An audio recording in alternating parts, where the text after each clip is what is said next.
स्त्री की वासना और साधु। दोस्तों, कहते हैं वासना इंसान की सबसे बड़ी कमजोरी है और जब यह स्त्री के दिल में घर कर जाए तो उसकी नियति क्या होती है। क्या उसे साधु का श्राप मिला या छिपा हुआ वरदान। जानिए इस रहस्यमय कहानी में। बहुत समय पहले की बात है। रेगिस्तानी इलाके में बसा एक गांव जो बाहर से साधारण दिखता था, पर अंदर ही अंदर इसमें रहस्य और कहानियां बहती थी। मिट्टी के घर, दूर तक फैली रेत और तालाब के किनारे बने पुराने बरगद इस गांव की पहचान थे। लेकिन इस गांव में एक स्त्री ऐसी थी जिसकी चर्चा पूरे इलाके में थी। उसका नाम था माधवी। माधवी अत्यंत रूपवती थी। उसकी बड़ी बड़ी आंखें मानो किसी को भी अपने मोह जाल में खींच लेती हो।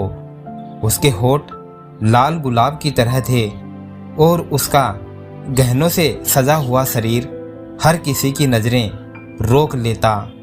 गांव की औरतें उससे जलती थी और मर्द उसके पीछे दीवाने। पर माधवी का दिल निर्मल नहीं था। उसकी आत्मा वासना में डूबी थी। वह सुंदरता को ईश्वर का उपहार नहीं बल्कि अपना हथियार मानती थी। उसने कई घर तोड़े, कई पुरुषों को अपने मोह पास में बांधा और फिर त्याग दिया।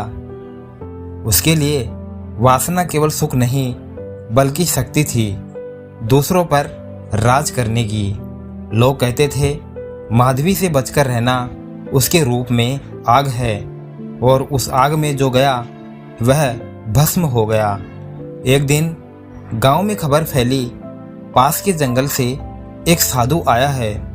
उसका नाम कोई नहीं जानता था, पर लोग उसे तपस्वी बाबा कहने लगे। वह लंबा, गोरा वर्ण, गहरी आंखों वाला था। उसके चेहरे पर अजीब तेज था। उसकी जटाएं कंधे पर लटकती थी और बदन पर बस गेरुए वस्त्र। वह गांव के बाहर बरगद के नीचे बैठ गया। लोग उसके पास अपनी समस्याएं लेकर आने लगे। कोई बीमारी का इलाज पूछता, कोई अपने दुख का उपाय। साधु सबको शांत स्वर में ज्ञान देता। धीरे धीरे उसकी ख्याति फैल गई। लोग कहते, यह साधु साधारण नहीं, इसमें अलौकिक शक्ति है। जो इसके पास गया उसका भाग्य बदल गया।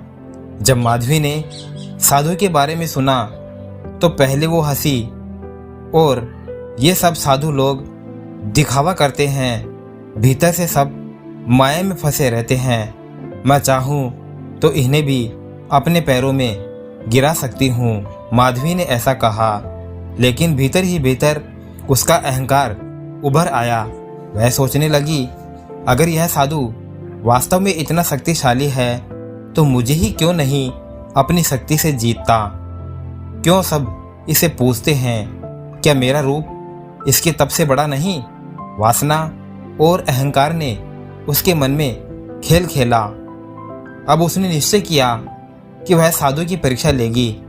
एक शाम जब आसमान में लालिमा बिखरी थी तो माधवी ने अपने सबसे सुंदर वस्त्र पहने, चूड़ियों की खनक, पायल की झनकार और सुगंधित इत्र में लिपटी हुई वह साधु के आश्रम में पहुंची।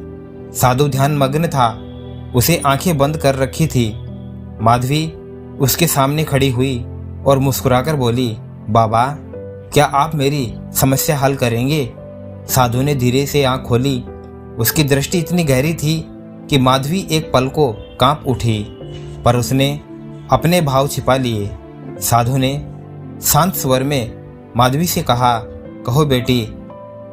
तो उसने कहा, बाबा, मुझे नींद नहीं आती, मन हमेशा अशांत रहता है, क्या कोई उपाय है। साधु ने कुछ देर तक उसे देखा और बोला, मन अशांत है क्योंकि तुमने इसे वासनाओं में बांध रखा है और उपाय बाहर नहीं तुम्हारे अंदर ही है।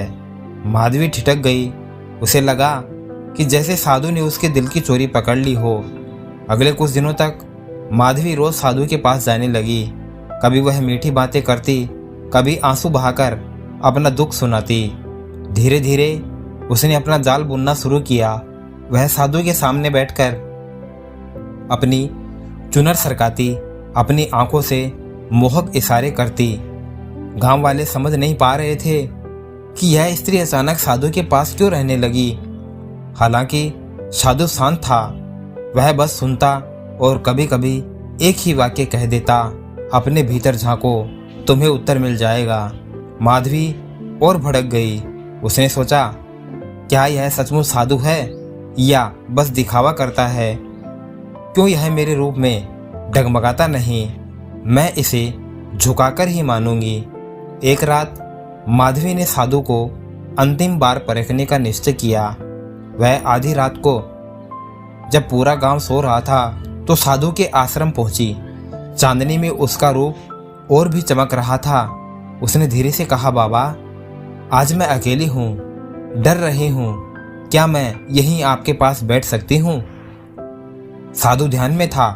उसने आंखें खोली और बस इतना कहा, जिसका मन पवित्र है उसे किसी डरने की जरूरत नहीं। माधवी ने उसके और करीब जाते हुए कहा, लेकिन बाबा, मेरा मन पवित्र कहाँ है? आप चाहें तो इसे पवित्र कर सकते हैं। उसकी आंखों में अब वासना की आग साफ झलक रही थी। उसके होठ साधु के पास थे। साधु एक पल चुप रहा, फिर उसने अपने मस्तक पर हाथ रखा और गहरी सांस ली। अचानक उसके चारों ओर एक अद्भुत आवा फैल गई। बरगद के नीचे जैसे कोई अदृश्य शक्ति उतर आई हो। माधवी की आंखें चौंधिया गई, उसका शरीर कांपने लगा और साधु ने गंभीर स्वर में कहा, स्त्री, तू सोचती है कि साधु भी तेरे जाल में फंस जाएगा? वासना अग्नि है और यह अग्नि या तो तुझे भस्म करेगी या तुझे नया जन्म देगी। इसमें निर्णय तेरा है। तो माधवी पीछे हट गई। उसका चेहरा पीला पड़ गया, लेकिन भीतर की वासना अभी भी पूरी तरह मरी नहीं थी। वह सोच रही थी कि यह साधु मुझे डरा रहा है, लेकिन क्या यह सचमुच तपस्वी है या बस डराने का खेल खेल रहा है? अचानक साधु ने आंखें बंद कर ली और मंत्र जाप करने लगा। मंत्रों की ध्वनि से पूरा वातावरण कांपने लगा। बरगद की शाखाएं हिलने लगी और हवा में एक अजीब सी गंध भर गई। माधवी अब भय और आकर्षण के बीच खड़ी थी। उसे समझ नहीं आ रहा था कि साधु अभी उसे श्राप देगा या वरदान। और तभी उसके कानों में साधु की आवाज़ गूंजी कि कल सूर्योदय पर तेरा भाग्य लिखा जाएगा और तू जान जाएगी कि तेरा रूप तुझे श्राप देगा या वरदान।